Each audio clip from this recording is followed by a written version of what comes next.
சென்னையில properties தேடுறீங்கன்னா findbhk.com போங்க. Matching ப்ராப்பர்ட்டிஸ AI உங்களுக்கு சஜஸ்ட் பண்ணும். அடுத்ததாக சென்னை மாவட்டத்திற்கு உட்பட்ட 16 சட்டமன்ற தொகுதிகளில் 5 இடங்களில் முதல் முறையாக அடுக்குமாடி குடியிருப்பு வளாகத்திற்குள்ளேயே வாக்குச்சாவடி மையம் அமைக்கப்பட்டுள்ளது. இதுகுறித்து எமது செய்தியாளர் ராமச்சந்திரன் வழங்கும் தகவல்களை கேட்கலாம். நாளை வாக்குப்பதிவிற்கு இந்திய தேர்தல் ஆணையம் பல்வேறு சிறப்பு ஏற்பாடுகளை மேற்கொண்டுள்ளது. தமிழகத்தில் தனியார் குடியிருப்புகளில் வாக்குப்பதிவு மையங்கள் முதல் முறையாக 15 இடங்களில் இந்திய தேர்தல் ஆணையம் ஏற்பாடு செய்துள்ளது.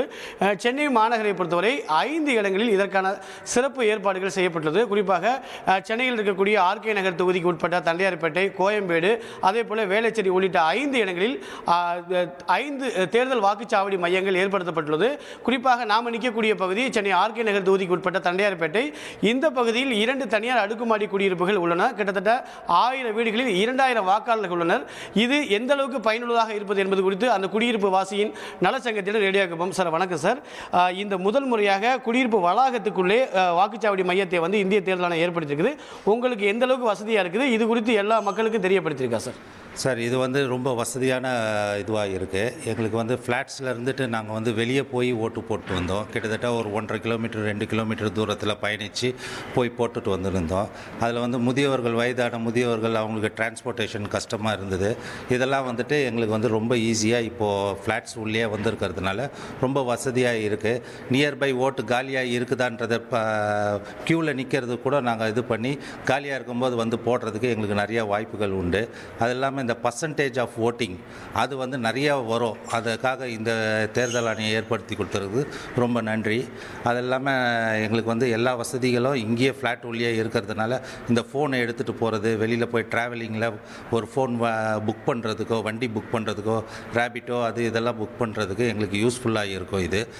அது இல்லாமல் எங்களுக்கு நியர்பை நாங்கள் நடந்தே போட்டுட்டு போகலாம். அந்த ஒரு வசதிகள் எங்களுக்கு ரொம்ப இதுவாக இருக்குது சார். சார், கிட்டத்தட்ட 1000 குடியிருப்பு, 2000 வாக்காளர் இருக்காங்களா சார்? மொத்தம் இதுக்கு முன்னாடி எவ்வளோ பேர் ஓட்டு போட்டாங்க, இப்போ எவ்வளோ தூரம் அதிகரிக்கிறதுக்கான வாய்ப்பு இருக்குன்னு நினைக்கிறேன்? இதுக்கு முன்னாடி 55% வரைக்கும் இங்கே போலிங் ஆயிருந்தது சார். இங்கே 582 மெம்பர்ஸ் இருக்கிறாங்க, ஃப்ளாட்ஸ் இருக்குது. இதில் 1000 வாக்காளர்கள் இருக்காங்க. எதிர்க்க 53 வார்டுன்னு போட்டிருக்காங்க. அதுக்கு அதில் 482 ஃப்ளாட்ஸ் இருக்குது. அங்கேயே ஒரு 1000 வாக்காளர்கள் இருக்காங்க. அங்கேயே ஒரு பூத்து போட்டிருக்காங்க, இங்கேயே ஒரு பூத்து போட்டிருக்காங்க. இந்த 2 பூத்துமே எங்களுக்கு ரொம்ப யூஸ்ஃபுல்லாக தான் இருக்குது, பயனுள்ளதாக தான் இருக்குது. அதில் எப்படி பார்த்தாலும் இந்த முறை ஒரு 80 to 85% போலிங் ஆகிறதுக்கு வாய்ப்புகள் உண்டு. ஏதாவது ஒருத்தர் 2 பேர் ஊருக்கு போயிருக்கிறவங்க, அந்த மாதிரி இருக்கிறவங்க தான் ஓட்டு வாக்களிக்கிறதுக்கு எல்லாமே போகுமே தவிர மற்றபடி அனைத்து பேரும் வாக்களிக்கிறதுக்கு பயன்பாடுவதற்கு யூஸ்ஃபுல்லாக இருக்கும். நிச்சயமாக இந்த தனியார் குடியிருப்பு வளாகத்துக்குள்ளே வாக்குச்சாவடி அமைப்பது மிகவும் பயனுள்ளதாக இருப்பதாகவும், கிட்டத்தட்ட 80% மேலாக வாக்கு சதவீதம் பதிவாகும் எனவும் அவர்கள் தரப்பில் நம்பிக்கையை தெரிவித்துள்ளனர். தந்தி டிவி செய்திகளுக்காக ஒளிப்பதிவாளர் பாலாஜியுடன் ராமச்சந்திரன். சென்னையில ப்ராப்பர்ட்டிஸ் தேடுறீங்கன்னா findbhk.com போங்க. மேட்சிங் ப்ராப்பர்ட்டிஸ AI உங்களுக்கு சஜஸ்ட் பண்ணும்.